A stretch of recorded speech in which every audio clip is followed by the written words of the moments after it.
is some different trends in gardening. If these trends were all to come to fruition and become established as gardening trends, we'd be in great shape. But I'm not sure that's going to happen. Anyway,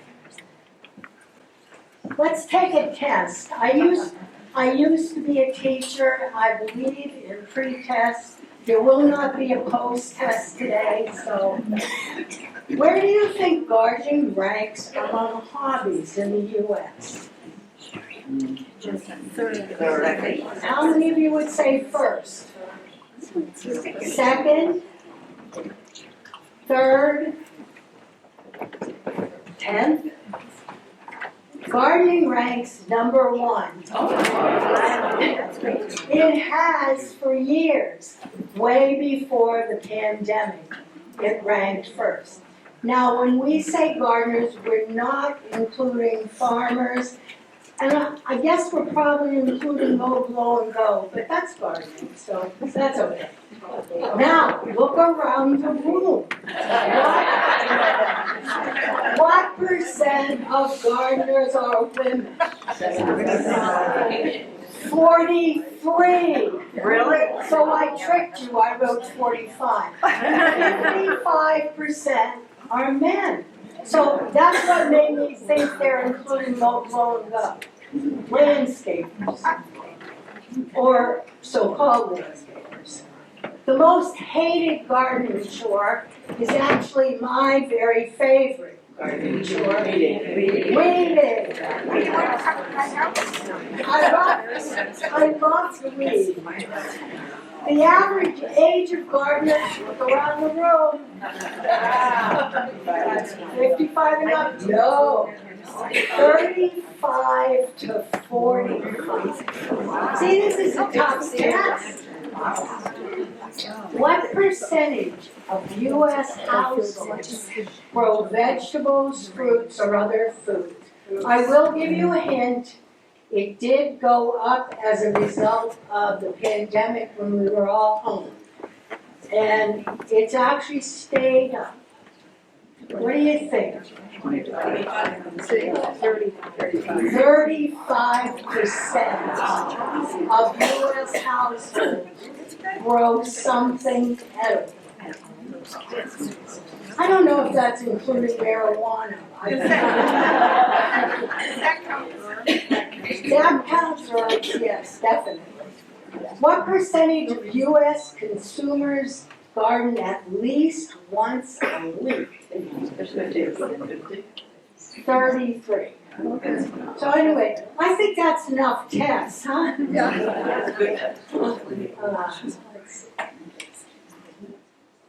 Okay, what do we know? We know climate change is here. We are now a 7. We used to be a 6B. We are a 7A now. The last time they changed the hardiness zones was 2012. Now they're on target to change it every 10 years because we're having a lot of changes in hardiness.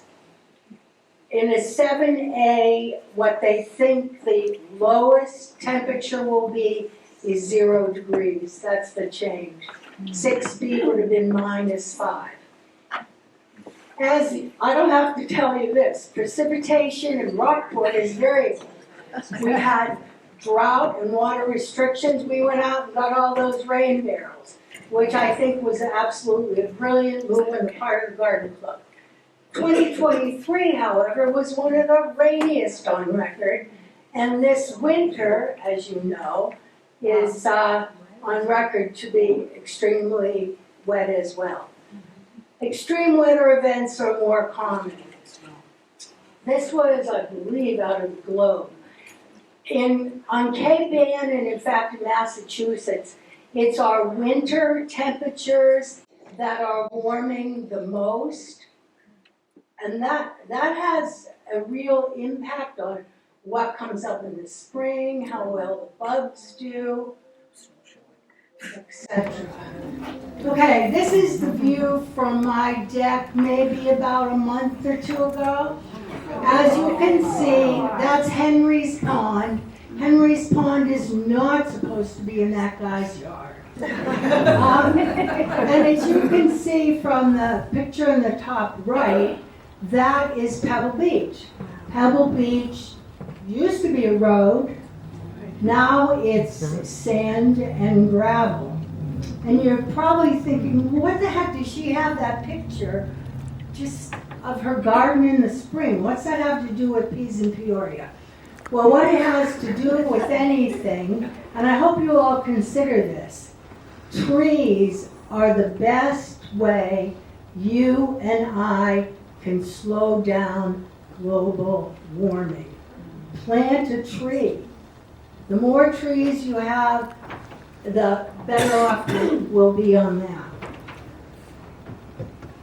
Okay,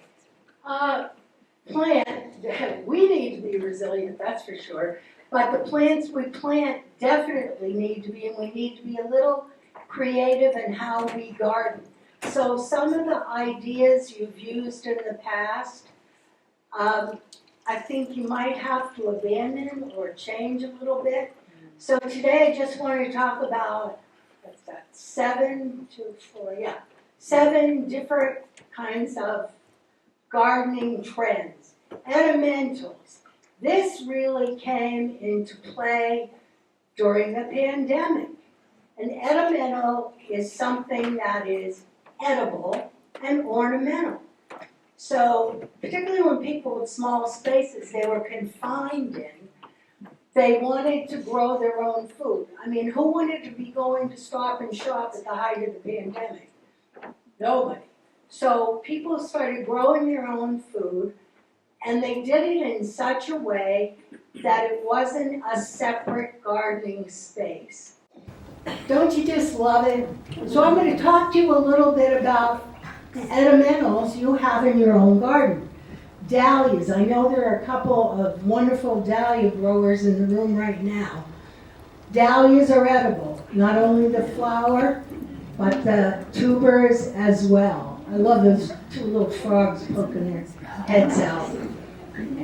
My favorite, daylilies. Again, edible, the flowers, the stamen, the sepal, the tubers, all edible.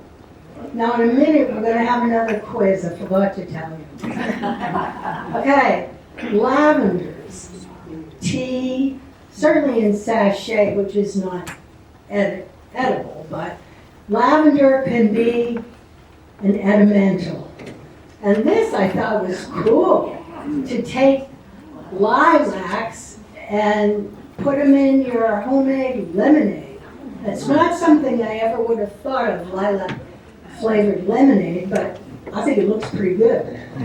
Okay, here's a picture. This is a quiz. You're going to have to really think. There's agastache in there. There's sedum. There's monarda or bee balm. There are Asiatic or Oriental lilies. There's coreopsis. They are all edible except one. And you definitely don't want to eat that one. Anybody have a guess? Asiatic lily. Pardon? Asiatic lily. That's right. It's the Asiatic lily. Asiatic or Oriental lilies are not edible. So if you go home and decide, oh, I'm going to eat out of the garden this year, out of my flower bed like Gretchen said, my advice would be go online and check. Because some varieties of things, tiger lilies, not edible. But some varieties aren't, some are. You need to check before you make your salad out of the garden. Hey, rewilding. One of the things about rewilding, if you notice, let's see, the super bloom in California, or just a garden that's been rewilded, it's not big drifts or clumps of one flower. It's scattered. So to turn some of your garden into like a meadow would be a great idea. There's lots of cut flowers there. When possible, I know you're saying, what the heck does that have to do with rewilding? Well, that's my garden. But if you look in the background from where I'm trying to think what that might be. Where the blue flowers are, it could be Baptisia. They're not flowering in the fall. Anyway, from the tree line on back, that is a wild field. It's about a whole acre. We mow it once a year to keep the poison ivy down. I always mow it after the monarchs migrate because Cape Ann is one of their last points of landfall before they go to Mexico. So that whole field will be probably 3 or 4 feet high. I'll show you what it looks like now. You'll be really impressed with that going on. But believe it or not, there are a lot of flowers in there, and the fact that we mow it just once has kept the poison ivy, the sumac, the bittersweet, kept that pretty much in control. And this is on Eden Road. To the extent possible, I drove around, or my husband drove me around, and I took pictures.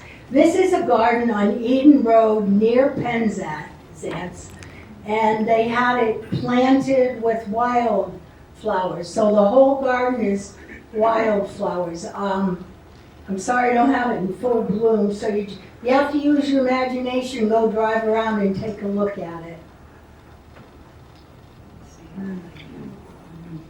There's an example of trees that are being rewilded. And of course, daisies.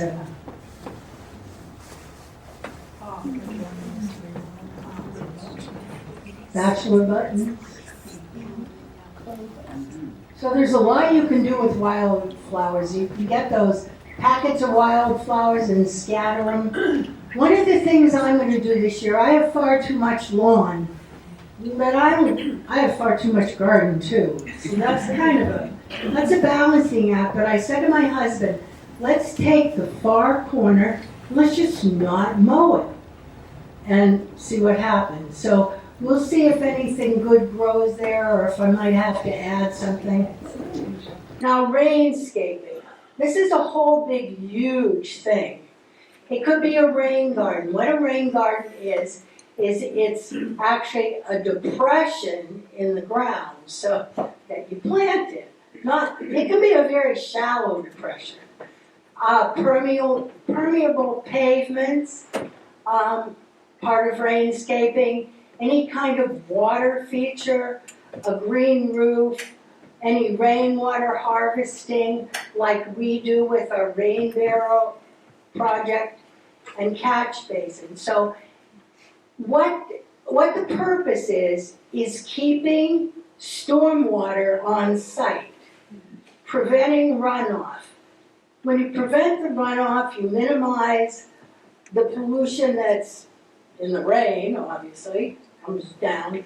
You also can eliminate pollution from things like oil or gasoline or whatever is in the ground or on your driveway that could run into water supplies or the ocean.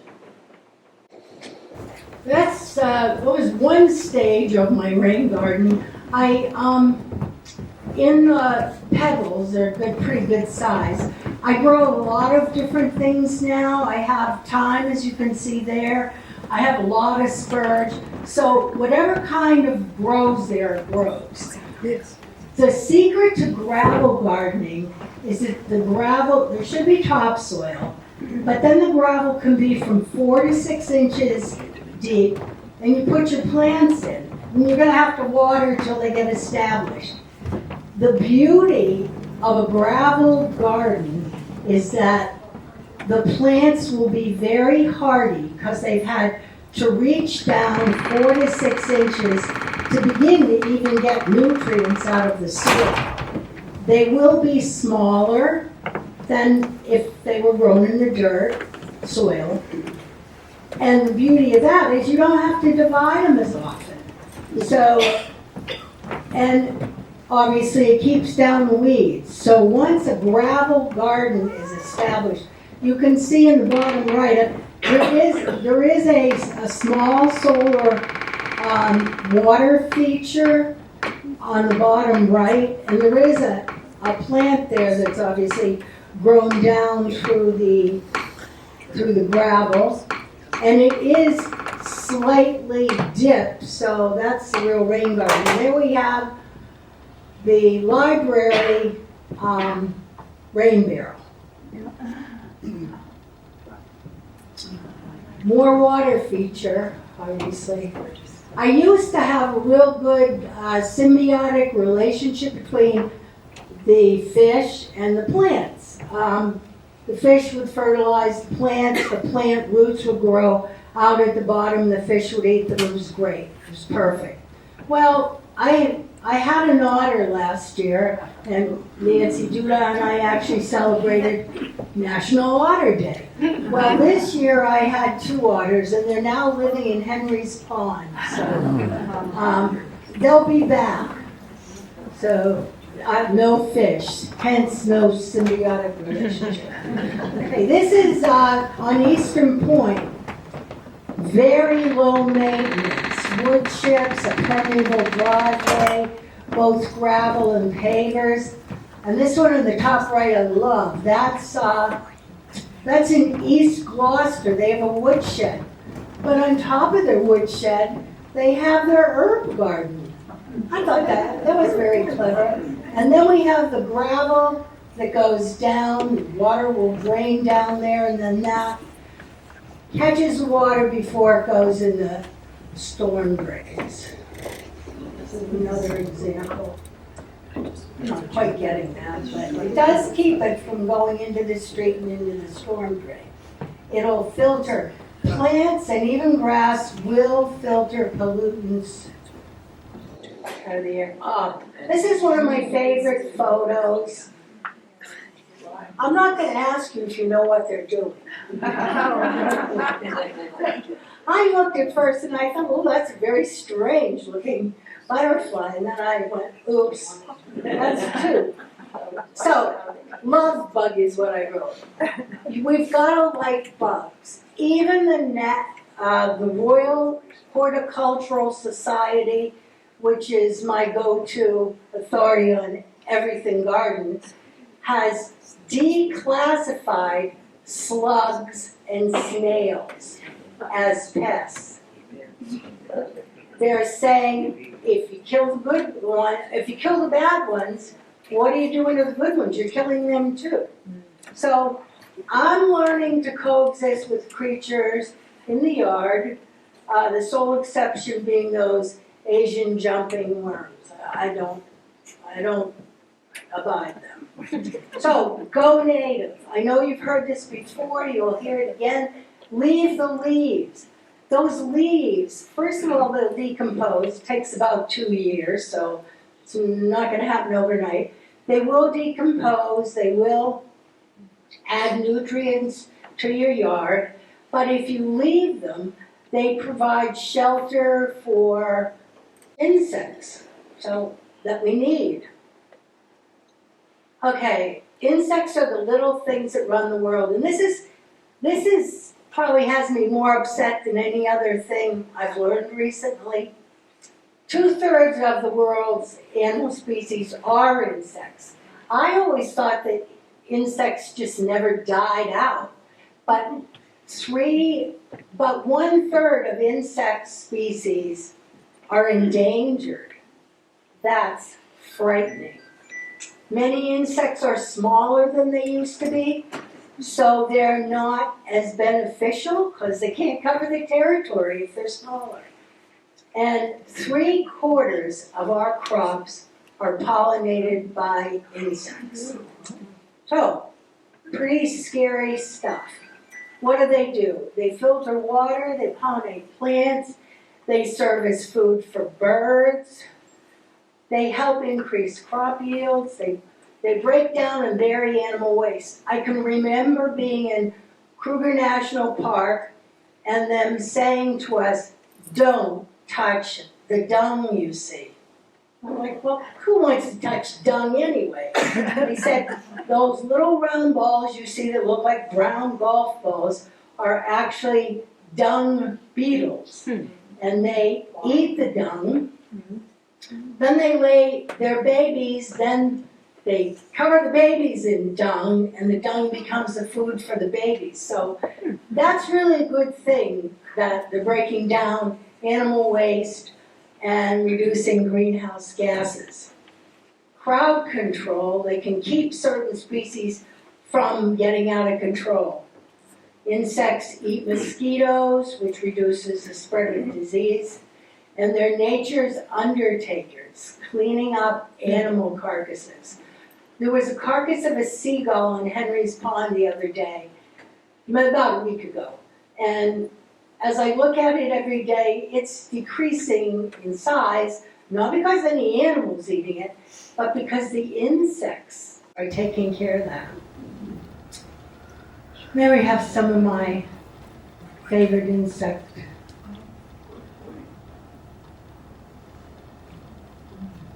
Those are obviously some plants that monarch butterflies like. Butterflies basically like bright colors. I think that's true really of all of our pollinators. So you've got, that's a lamb's ear on the bottom right. I know you're saying, well, it's not a lamb's ear. My lamb's ear doesn't look like that. That is a kind of lamb's ear. And if you want to see it, I'd be happy to show you sometime. Anyway, so these are bright plants that attract pollinators. Some are native, like the Asclepias, butterfly weed.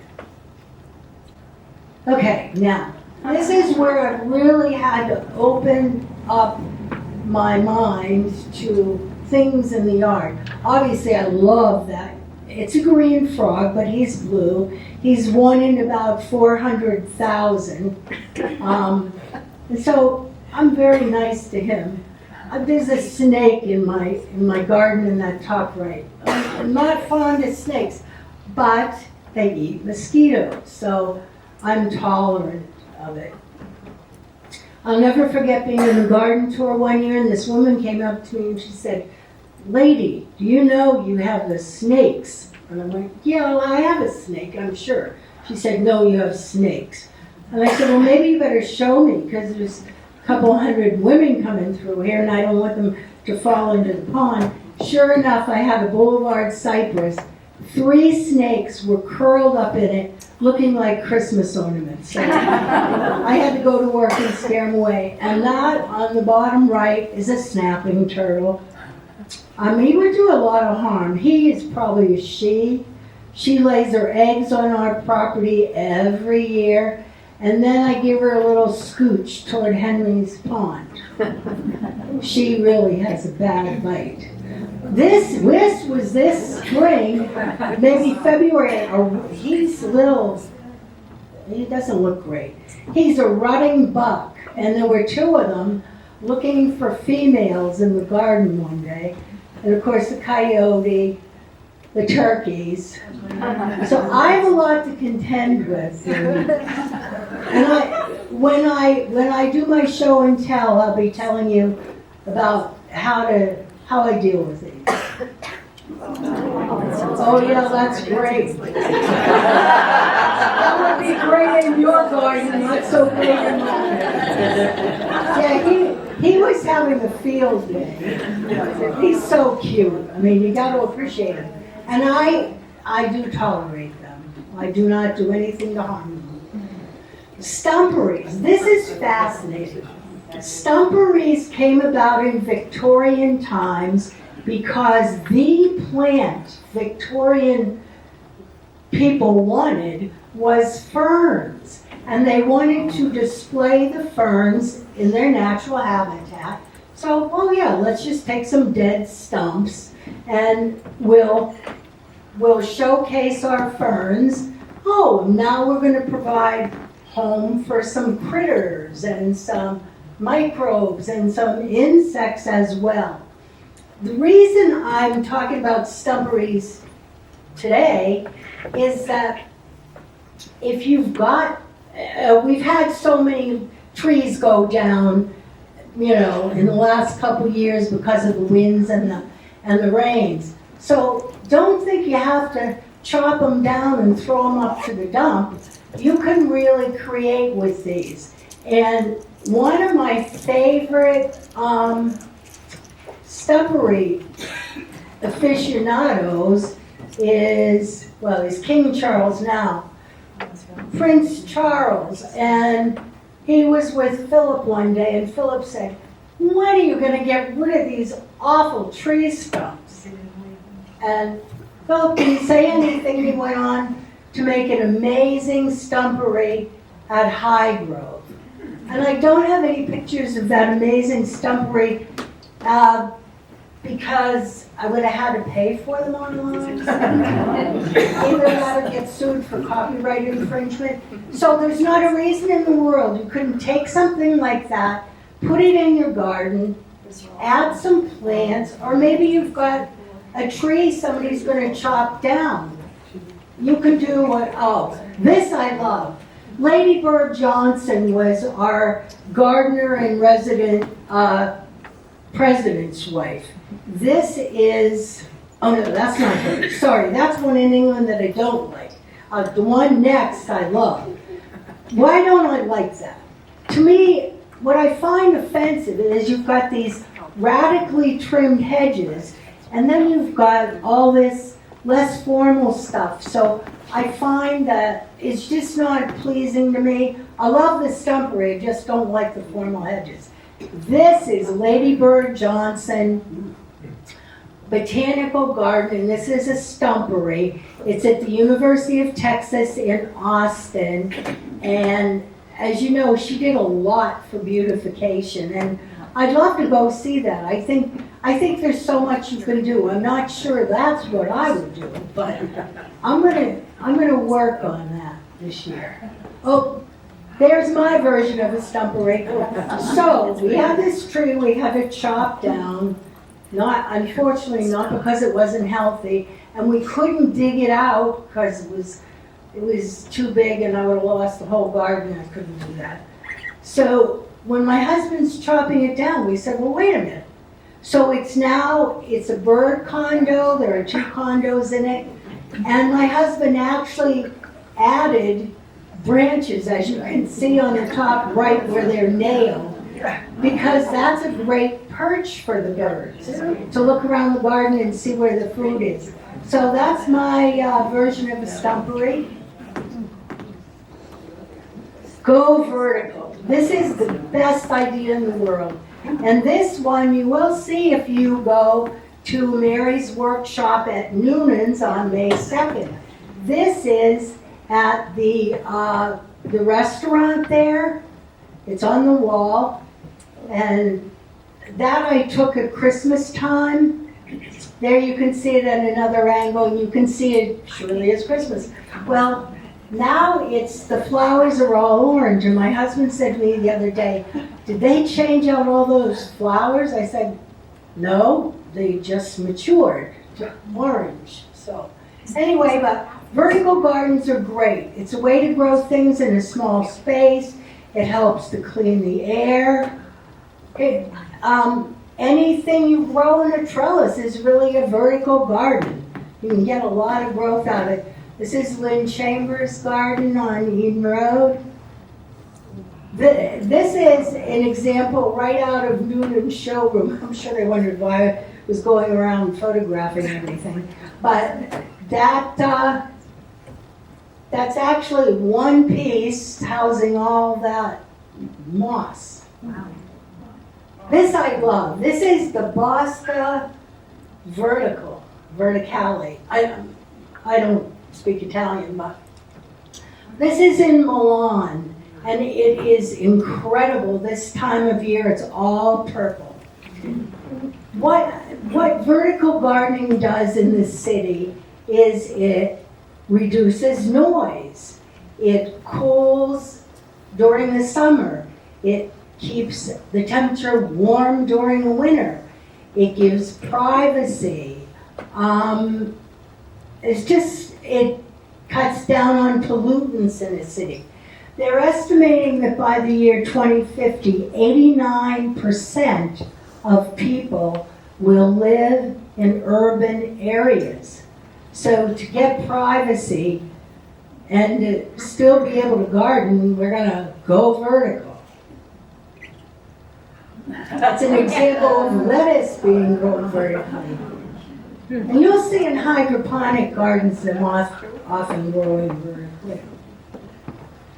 Oh, that's my style. I just love that. Herbs and flower, whatever kind of thing you have to put it in, just grab some wire rack and off you go. I'm sure that'll look a little more spectacular in a couple of months. And isn't that gorgeous? I just love that. That gives a lot of privacy, tremendous amount of color, very, very low maintenance because they're all succulents, low water usage. Where is that? Outdoor living spaces. Well, let's just take it during the height of the pandemic. And the yard is there, the pond is there, obviously the kids are there. Outdoor living became a big thing during COVID. When you had to stay home, men especially said, oh, I want to cook outside. Oh, I want to sit outside. So this became a really big deal. This is part of a house at the top of Squam Hill, a nice but a very modest Victorian home that sold for over $1 million. My guess is that part of the reason it sold is there's a water feature, there's an outdoor garden, there's a fire pit, there's a lovely little shed. I think the outdoor living was a draw to get that kind of money. Okay, now what can we do now? Well, I think you really can, in some small way, implement some of the things I've mentioned. I mean, you can put fennel in your garden, or ornamental, or kale, so you can do edimentals. You can get people, how many of you have a friend who says to you, oh, I don't garden, I have a black thumb. We all have friends like that. You can engage them in gardening activities. You can get them to come sit in your yard and enjoy the beauty of flowers. You can give gifts of plants. You can go on a gardening adventure. So obviously I've centered this all around my grands. So there they are enjoying the outdoors. Get them working early. His gift from me, the little one, his gift from me this year was a set of good gardening tools. So long as he doesn't throw them at his 9-year-old sister, we're all set. As for Dad, that's my son-in-law, he stopped mowing half of his yard. And I thought he was being lazy. Sorry, Taylor. He wasn't being lazy, he just realized it wasn't the best thing he could be doing for the environment, so he minimized what he's doing. There they are growing vegetables. It's perfect height, perfect size for them. Picking berries, playing with the fish in the pond. Maybe snake. Yeah, they like snakes. They do not take after Nana. And here are some things that you could interest anybody in because they're beautiful and they are so easy to maintain. A little squirt of water and those moss will just keep going strong. Anyway, happy gardening. Does anybody have any questions on that? I'm gonna change gear very abruptly now and talk about some of the things I use in my garden. But does anybody have any questions? Could you talk a little bit about that worm? The Asian jumping worm, I'd love to talk about that. I was telling Tacy that Sunday I had to get out and dig in the dirt because it was just such a beautiful day. And I made it about 5 feet and I quit. The reason I quit, I wasn't out of energy. I ran into one of those Asian jumping worms and they're just so disgusting. They look like a very fat, oversized earthworm. They do nothing beneficial. Earthworms excrete, obviously. That provides nutrients. They aerate the soil. When Asian jumping worms excrete, it's encapsulated so it doesn't provide any nourishment, and they're here to stay, sadly. Carrie was talking about them one day, and I said to myself, oh, they're not here. Carrie told me they were here, and I know her to be an honest person. I'm like, well, they're not in my yard. And so I went home, told my husband. About 15 minutes later, I'm digging in the dirt, and Tom comes over with this thing. He said, is this one? Oh my God. So anyway, that's bad news. What they look, in addition to being fatter than an earthworm, they have a ring around them, a very distinct, like a yellowish kind of ring. And if you put it on the ground, it will get nervous. It'll jump all around. It doesn't fly or anything, but it gets really agitated. Where if you pick an earthworm out and put it on the ground, it just meanders and lollygags. So if you have one that is highly agitated, you've got an Asian jumping worm. It will do nothing good. You cannot eradicate them. They have like 100 or some babies at a time. But what you can do, and you don't want to squish them. I do pick and squish for those red lacquer beetles on my Asiatic lilies. But you can't squish these. They'll just multiply on you. So what you want to do, you can put it in a baggie and leave it in the sun. I used to think it was a couple days you had to do it, but an hour will do it. So you can put it in a baggie. So for people who don't like that method, you can use mine, which is probably more harsh. I put it in gasoline or turpentine. Yes. That's where my discount. Well, the only thing you can do is get rid of it. So, I mean, so that's what that is. Pardon? Do they do any damage? They will eventually do tremendous damage to forests because they don't provide any nutrients, they don't aerate the soil, they don't do anything beneficial that earthworms do. So eventually they'll be real bad. So, there's nothing we can do about them, and if you want to be extra cautious, you can, when you buy a plant, take all the dirt off of it. And I'm not going to encourage that. If I buy a plant, it's going right in the ground, as is, and then I'll deal with it. And why do I say that? I don't want to throw away any soil. They're estimating that by the year 2050, topsoil will be gone. I mean, yes, you can do hydroponics and aeroscaping. I mean, we need soil. So we need to regenerate, and that is certainly a topic for another day. And now I'm going to switch over. I can do this in 5 minutes. I'm going to switch over and just show you some of my fun things. Gretchen, one thing I was going to say is that certain nurseries these days actually sell their root stock, which I think is a great idea. That's why. The other thing is, I attended a fantastic talk recently on Zoom from a guy at the University of Vermont that has been studying this, and he hasn't in his garden, so he's got first-hand experience.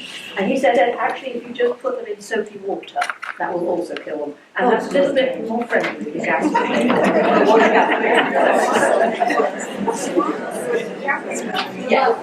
Yeah, so you can put them in soapy water. Thanks, Mary. That was very helpful.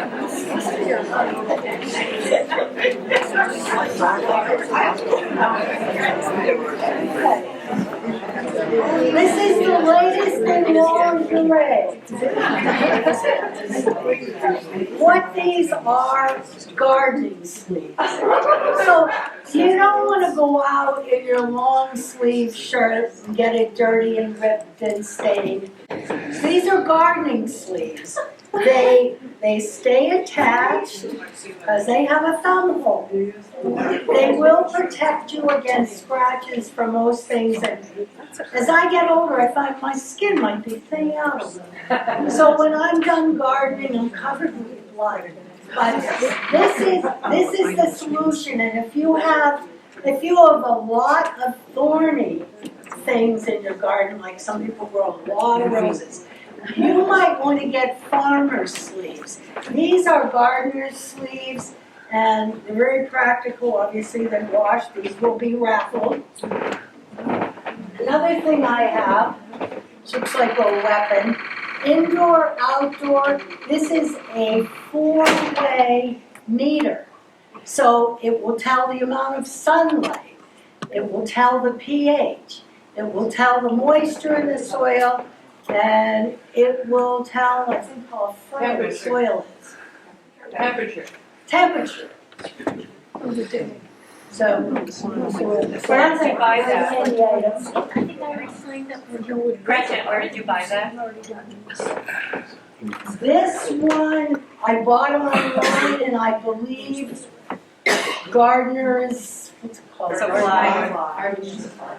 Garden, yeah. That's where I think I got that one. That's brand new. That's going. This I was going to use if anybody gave me a hard time. So I thank you all for being such a good audience. We have pavers, and if you get weeds in pavers, it drives me crazy. So I love the weeds. So this is a crevice tool. Right in the crevice, you get down and get that root out. You can see it's very thin here, so you can get way in to get the root. So that's a pretty fun thing. And you know, one of the best things, it's an ill wind that blows nobody good. One of the best things about the pandemic is that people garden, and that's great. One of the worst things about the pandemic is that people garden. Why am I saying that? Plastic. Plastic, plastic, plastic. How many plastic pots do you have? Well, we recycle them as a garden club for a plant sale. But the point is, every time I pick up one of those plastic pots, I just want to scream. Here's the solution. These are planting pots. So you put your seedlings in and you grow your seedlings in it. These go right in the ground. They decompose gradually. They're 100% compostable, biodegradable, and obviously much better for the planet. So this is something I'm really going to get into using. I know Mary starts everything from scratch, so this is just something, because some of those little plastic pots you really can't reuse much.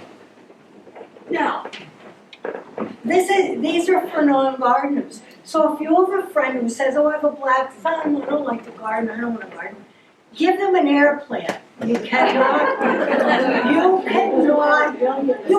screw up an air plant. All you do, pick it. Oh, and this one decided to bloom for you, which I think is pretty cool. I think I got these at Noonan's. This one's in bloom. I spray it once a week, put it back in the container. Now this is a great little container. I am a Yankee. I think probably most of us are, whether we were born here or not. You kind of get that gene, you know, by osmosis. So this is a yogurt container from Common Crow or Whole Food.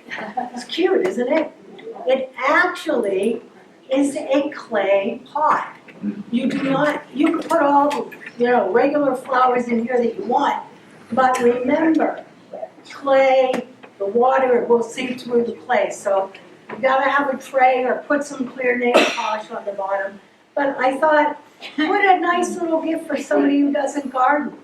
Or just, you're going to see somebody, you don't want to bring them a bottle of wine. So, anyway, so they're going to get some. If anybody came by this table and sniffed, Yes, I've been smelling it the whole time. oh, I'm sorry. That's a nice thing to do to my friends, isn't it? This is the Bible for me. It's called plant skin. It stinks to high heaven. I don't know how else to say it. I have deer, I have rabbits, I have coyotes. You name it, they're in our yard, and I have a garden. I'm not willing to share it with the deer. So anything that the deer will eat, I lovingly, oh, it really does stink. I lovingly spray with this. I would suggest you use it. It is better than any other liquid fence developed by commercial growers in Sweden and 100% safe. It's organic, safe for kids, safe for pets. It temporarily discolors your plants, so if you're going to be in the tops field fair with your dahlias, you don't want to use it the week before. And that will eventually definitely go away. The other thing, it's thick. It's very thick and gunky and smelly. So what you want to do when you're done, take a clear bottle, like a seltzer bottle, one of those big bottles, with water, submerge the spray, and squeeze it out till it runs clear. Leave the nozzle in the bottle of water till you're ready to use it again, so it doesn't clog up. So you have to remember that. Gretchen? Yes. I think you need to be careful how much you buy because it's pricey and I don't think you can carry it over to another year. I think you can carry it over. Yeah. I have. And you can buy it in a much smaller container. Yes, you can. You can buy it in granular form. I do not find that works. You can buy it in a powder that you mix yourself. God forbid. I don't do that either. It will ferment if you leave it in the fridge. You can keep it fresh. Okay. You might think that I'm going to make you breakfast. I have a banana, I have an orange, I have coffee, I have an egg. No, I'm not making breakfast. And I have a chopstick. Does anybody know why I brought those things? I'm cheap, I'm a Yankee. So anything that I can do naturally, I will do. Bananas provide you with potassium. Well, that's what they provide for your garden. So if the leaves on your house plants start to yellow, give it a banana smoothie. You eat the banana, you put it in your own smoothie, then you take the banana peel and water, throw it in your blender, and water your plants with it, and that'll solve the problem if the problem is potassium. I'm almost done. This is an orange. Does anybody know why I have an orange? No, I'm not giving the kids vitamin C. This is for those of you who have cats or dogs. They might want to eat the plants, or worse, use it as a facility. So what you want to do, you can eat the orange, but save the peel. Put the peel around your plants, and that will keep them out. Coffee. Coffee is another one you can use if you're having a problem with your house plants. What you do with the coffee grounds is when you use them, after you're done perking your coffee, set them aside, let them dry out. And then you can put a tablespoon of coffee grounds in the water, and I'm trying to think, adds nitrogen. So you want to make sure it's dried out or else you're going to get mold, mildew, and that. And the very last thing I'm going to show you, eggs. Hey, you gotta put a little work into this. So there's an egg. When you're done making your egg for breakfast, wash out the shell, let it dry, then pulverize it. And then you can mix that in the top inch or so of your potted plants. You could even use it outside. And that'll provide calcium to your garden. So anyway, I hope that was a little bit.